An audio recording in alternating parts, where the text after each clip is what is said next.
Yeah, thank you for the nice introduction, and hello. It's a pleasure for us to talk about a topic that fascinates us since a long time, and this is not our presentation, but I think... Looks nice as well. We could try to talk for 1,5. Yeah. Let's see. We just wait.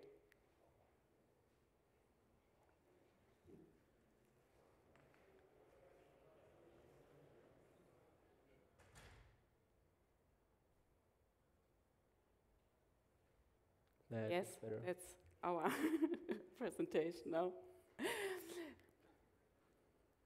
So now I was too fast. Again? Okay, now we're back on track. So, hello everybody. We are Thomas and Alina. We are from Esri, Germany, and Esri is the leading provider for ArcGIS. So GIS is a geoinformatic system that allows you to bring your data in a spatial context. Why is this important for every one of you? And this leads over to a core principle in the geospatial context. And this core principle says that everything is related to everything else, but near things are more related than distant things. So I don't know if you know that 80% or almost 80% of all data have a spatial context or are only valuable when you bring it to a spatial context. And this leads to Geospatial AI, because Geospatial AI helps us to understand our data, to analyze our data, and to predict patterns in the data.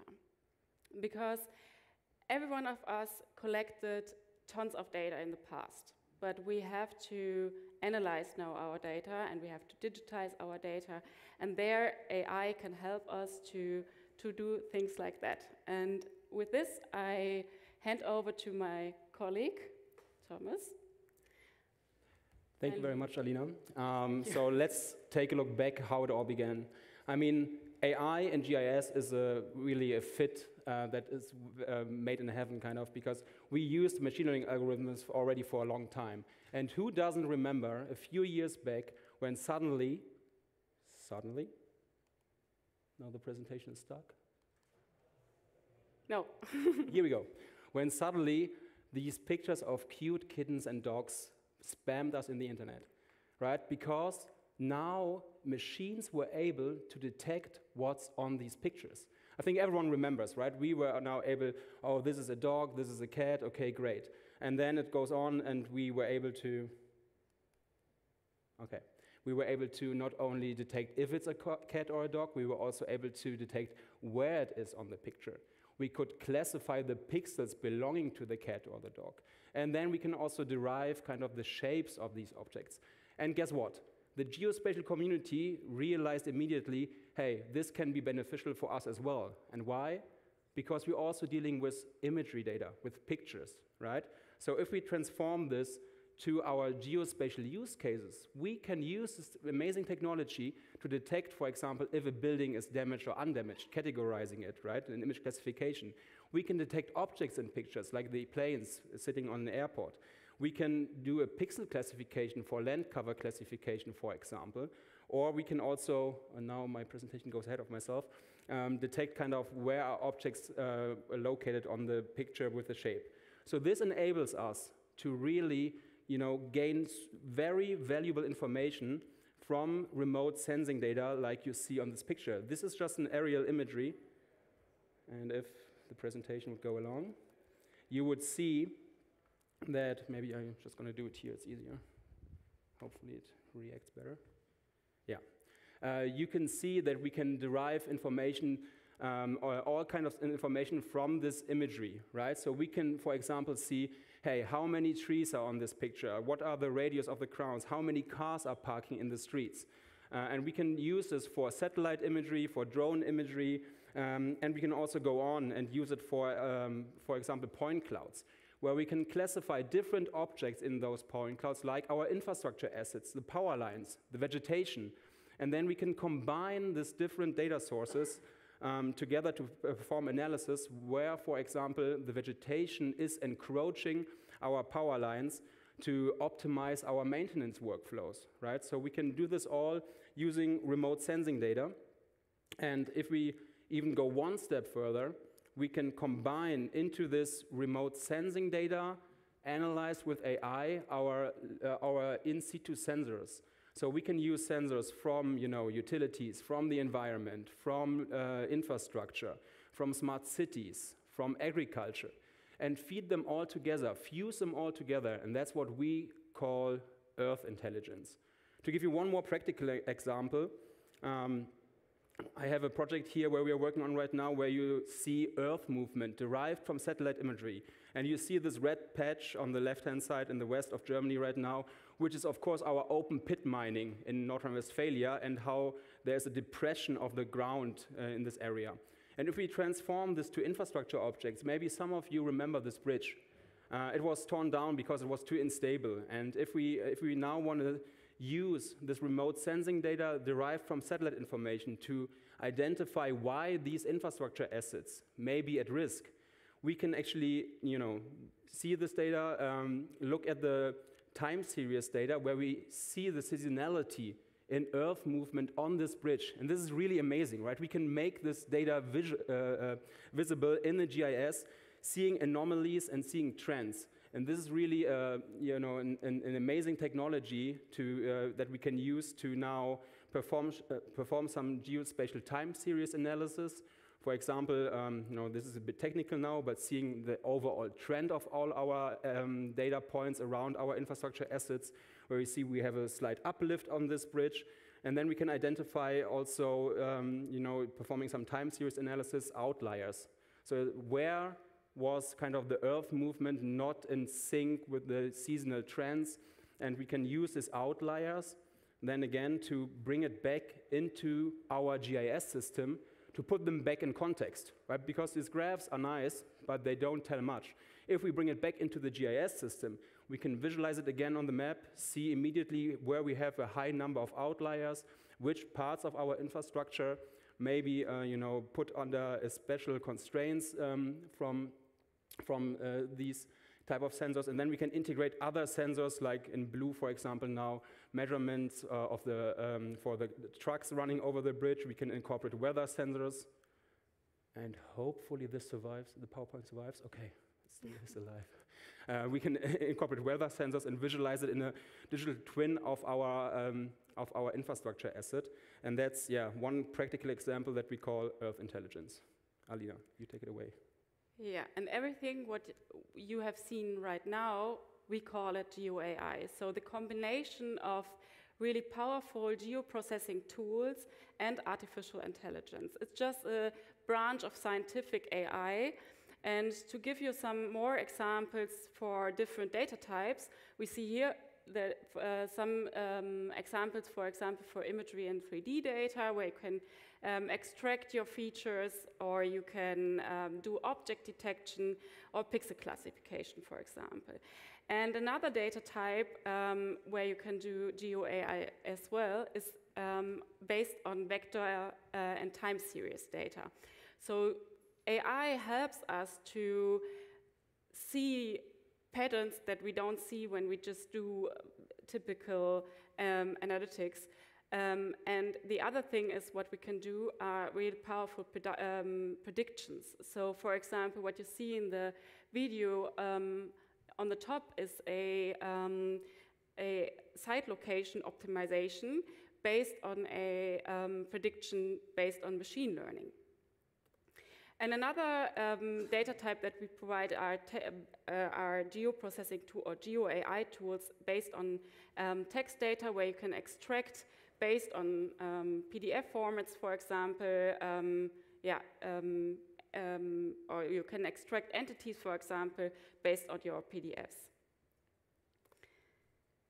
And GeoAI is ready to use in our software, so we have a lot of opportunities to train our own models, for example, but we have also a lot of pre-trained models in almost every industry. So we have models, specific models, for example, for state and local and government examples, but also public safety, transport, utilities. So we have, for example, specific models like tree detection, or we have models where you can classify pixels based on a specific use case.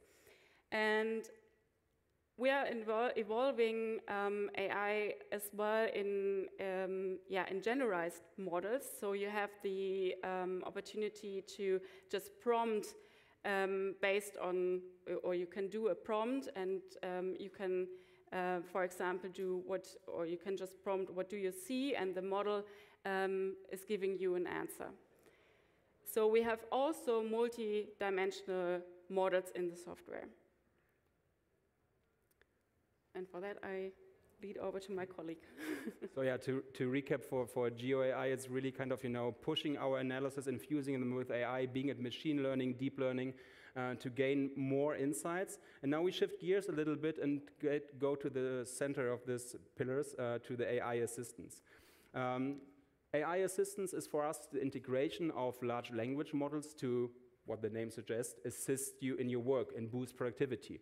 Right, and we see a numbers of use cases here where we can use AI assistance, for example, for, of course, data management, the creation of full maps and apps, the administration workflows, metadata management, it's a hot topic as well, and especially coding assistance. I like this very much because I can code, but I like some support of my LLM for coding. And in this example, I give you a view of our software where you can just load data from our Living Atlas, which is a collection of geospatial authored data available. And I just load the census data here for Germany from 2022, which we offer as a free data in the Living Atlas.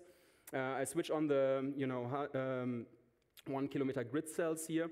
And if I now want to get some information from the census data, which contains kind of population information, but also the energy data related to our households, I can use an expression builder, which makes use of our expression language, which we have in the platform called ArcGIS. And I can just use an AI assistant here to interact with natural language to get a return of kind of a code that I need to visualize the data accordingly. And I just ask it here, it's in German, I'm sorry about that, but visualize the grid cells based on the primary energy demand of the households, right? And it returns quite a sophisticated code snippet here, and I can just immediately use this right away to apply it to my data on the map. So if I put this one now back on the map, the symbology will change, and I get the primary energy demand for Germany displayed on the map immediately, and we see patterns like of primarily gas in the north and some more mixture of primary energy in the south.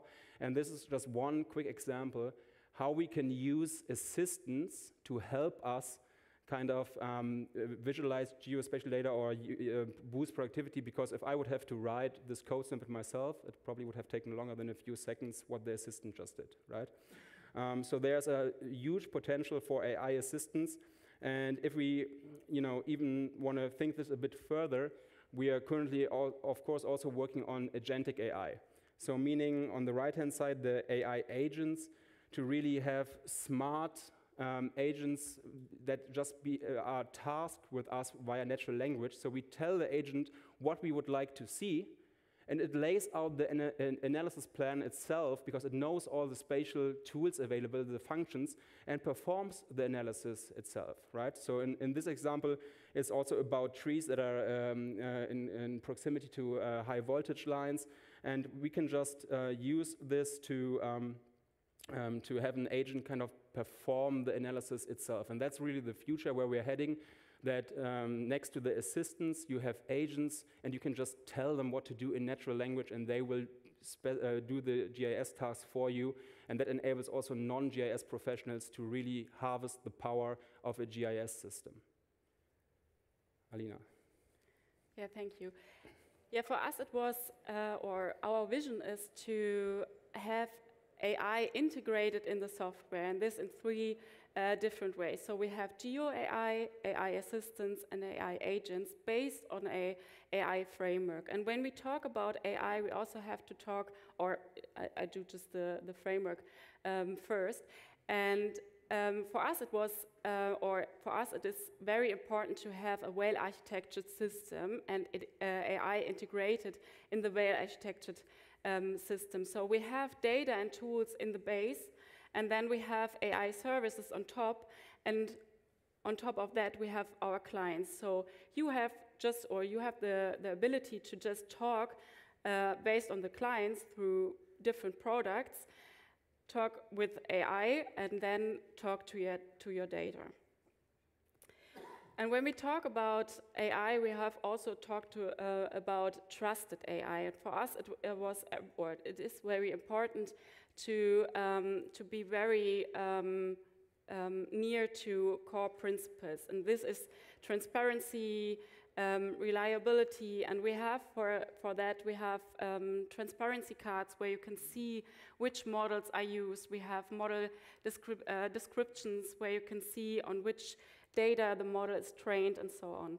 And the other part is that we also implement model explainability, so you can not only you do not only have your black box model, for example, and you have a model or you have the opportunity to see why the model is deciding based on which data.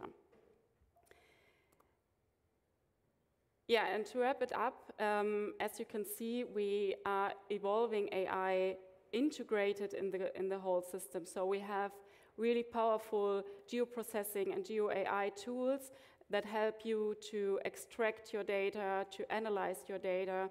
And then we have also assistants and agents implemented in the software that helps you to just communicate with the software. And with this, I hand over to you. I just have to kind of really wrap it up with the last slide. Thank you so much for your attention. I hope you learned something about the importance of geospatial aspects also in AI, and why, going back to the first law of geography, that near things are more related than others is really a crucial piece when we are talking about AI algorithm as well. If you want to have more information, visit us on floor C at booth 25. I altered this in the slides. It's next to the popcorn, not to the catering. And if you want to hear more about geospatial AI, I don't want to steal the audience from the track, but our CTO Marco is on the Vision Dome stage in 20 minutes talking more about geospatial AI as well. Thank you so much.